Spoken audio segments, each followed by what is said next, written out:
Keith Pompey from the Philadelphia Inquirer. He will be along for the ride. There's been a bumpy ride for the last couple of seasons on that beat, but seems like long ride. You know, it's 5 hours to get out to Utah.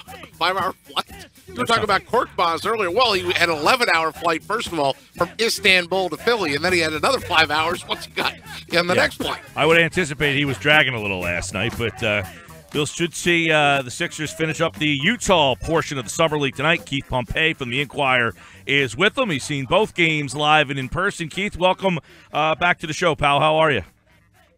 Hey, I'm doing well. How you guys doing? All is well here. A lot of people have been keeping their eye on the Summer League games. And, you get a chance to be out there up close and personal, get a better look at things. And I know it's just summer. It's hard to put a lot of stock in there. But, just kind of give us a little overview of what you've seen so far. First off, from Fultz. Last year you got a chance to see Simmons in Summer League action and kind of seeing now Fultz play against similar type of competition. Have you been impressed with what you've seen so far? Yes, I have. I really have. I mean, right now he's averaging 20 points. He's shooting 46.1%, on threes. His turn. He turned the ball over a little bit, but that's one of those things where, it's just a matter of you can make certain moves in high school and in college that you're learning that you just have to have better ball security, or you just can't make that move in the pros. But overall, I've been extremely impressed by Markelle Fultz. Yeah, it's funny you mentioned, you can make that move in high school, and you're kind of like, he just was in high school 2 years ago, so those moves are kind of fresh and prevalent. He does a lot of them where he spins in the middle of the paint. But I was talking to Pete about this the other day, Keith, where that wingspan, when we hear that word wingspan so much, I think that is where ultimately, that helps him out, because he gets into these crowds and you're like, how does he get that shot up? Now, if you're looking at one area where maybe he can get a little better is maybe finishing around the rim, but he's getting shots off that probably for a lot of other guys would get blocked. Yeah, not only that, but if you look at it, he has great balance too. His trainer, Keith Williams, did a great job with him. There's a lot of times in his workouts where, that he's always having to dribble within the crowd. So it's one of those things where, some guys may try to improvise at the last minute. These are things that this guy works on. And based on his work ethic, there are things that he's going to correct, because, you hear people who talk about, I'm going to work hard, but they're just talking. Here's a guy who's literally working hard, and I don't think that it'll be a problem for him to adjust. And like the things you said that he's good at, I second that, but I don't see a problem for him, adjusting on his weaknesses. Hey, Keith, tell us a little bit about Furkan Korkmaz. How do you think he'll fit in this season? Do you think it'll be in Philly or maybe in Delaware? Yeah, I really don't know. That's up to the Sixers. I think that, he struggled, of course, in his first game. But as you guys alluded to in the beginning, it's one of those things where, first of all, he was amped up because he really wanted to play. Secondly, he had an 11-hour flight to Philly, then another 5-hour flight. So, I think he was tired. And then you know how it is. Sometimes you get so amped up to where you're overthinking, you want to impress people. So I think we really won't know, how good he is and for a while. And again, that's not a knock against him. It's just that, it's one of those things where, he just was tired and he was amped up. One thing I will say about him is when he was drafted, it wasn't as if that, people were expecting, oh my God, Furkan Korkmaz, the 26th pick. They weren't having the same type of expectations, or they should not have had the same type of expectations on him that they have on a Markelle Fultz, as a Ben Simmons, as a Joel Embiid. You know what I mean? So he's only 19. He's going to go through growing pains, probably more than the others. But at the same time, I think that his shooting ability, and once he gets over this learning curve, that he will be a solid player for the Sixers.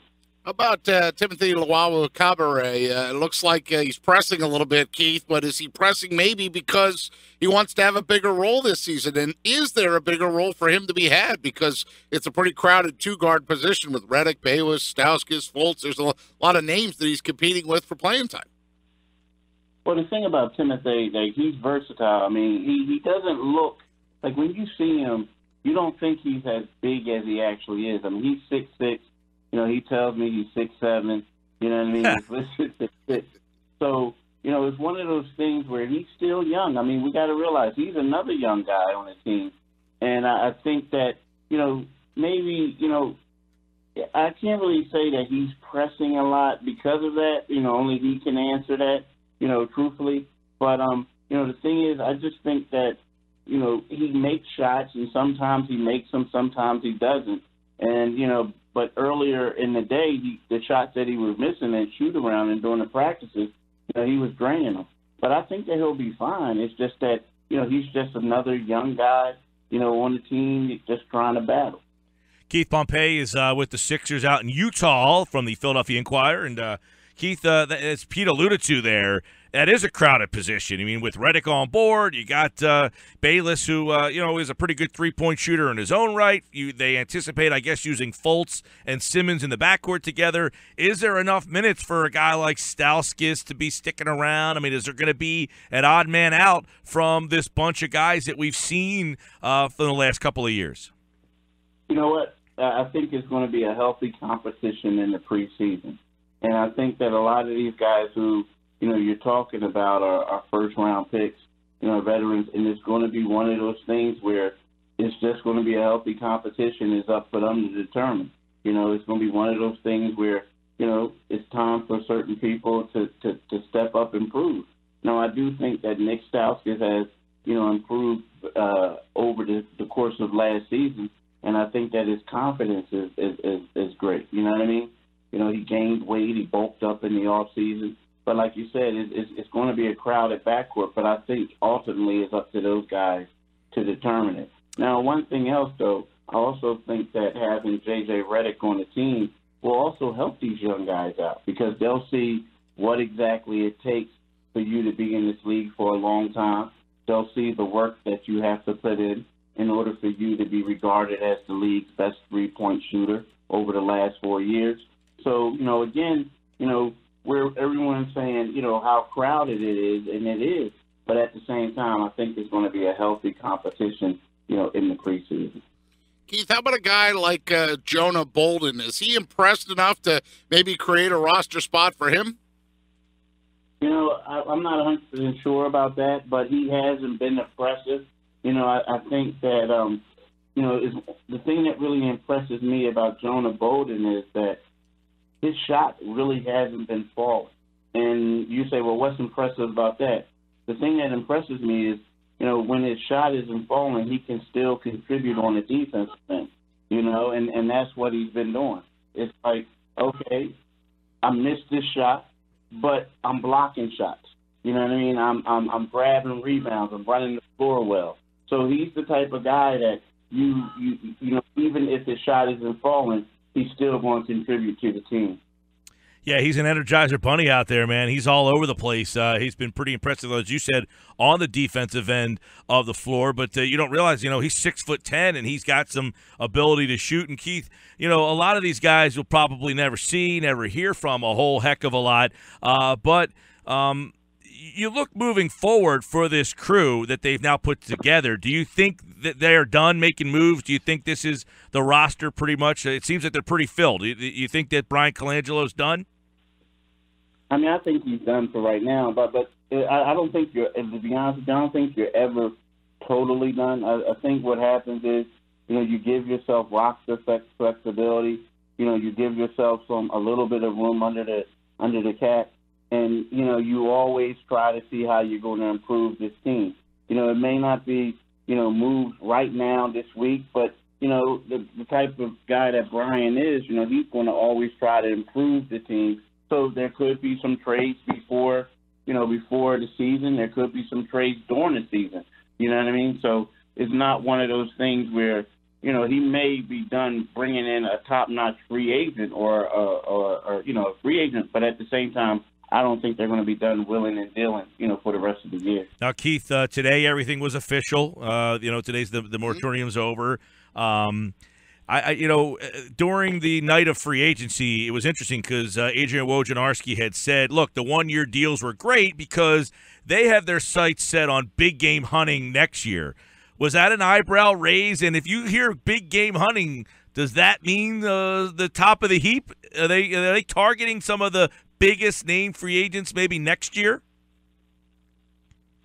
The thing is, the thing is, you got to realize the Sixers. I don't really want to answer that question because the question is like the thing is, it's like what the Sixers. We all know what the Sixers are doing. You know what I mean? Like they have a team and they have a core of players, and Ben Simmons, Joel Embiid, Markelle Fultz, they're trying to build the team around those guys. Now, if they can go out there and get someone, who is great and talented, of course they'll add it. But the reason why they're not spending a lot of money on free agents, and this is a phenomenal free agent class right now, the reason why they're not doing that is just because they want to have roster flexibility so they can sign the guys who are on their team right now. You know what I mean? So for me to just come out and say, they're going to spend a lot of money next year, that's like, that's putting something in the GM's mouth when everybody knows that they're trying to, have roster flexibility for the guys who are currently on their roster now. Yeah, the Sixers, $40 million to spend next year under the cap as of right now, but they do have some decisions to make. Robert Covington, the Joel Embiid one will be very interesting. Any gut feeling on the way they're thinking there, Keith? I mean, think about it. You just answered your question. They got Joel Embiid who comes off, that money, a lot. He's going to get paid next year. You know what I mean? So that's what I'm talking about with the roster flexibility. He's going to get paid next year. So, yeah. I mean, that's the answer to the question right there. All right. But, hey, fellas, I got to hurry up and go. Yeah, man. I'm sorry to cut this short, but I have to go because I got to get media availability right now. You got it. Keith we Pompey love it. Thanks, Keith. From the Inquirer live in Utah is the media availability for tonight's game.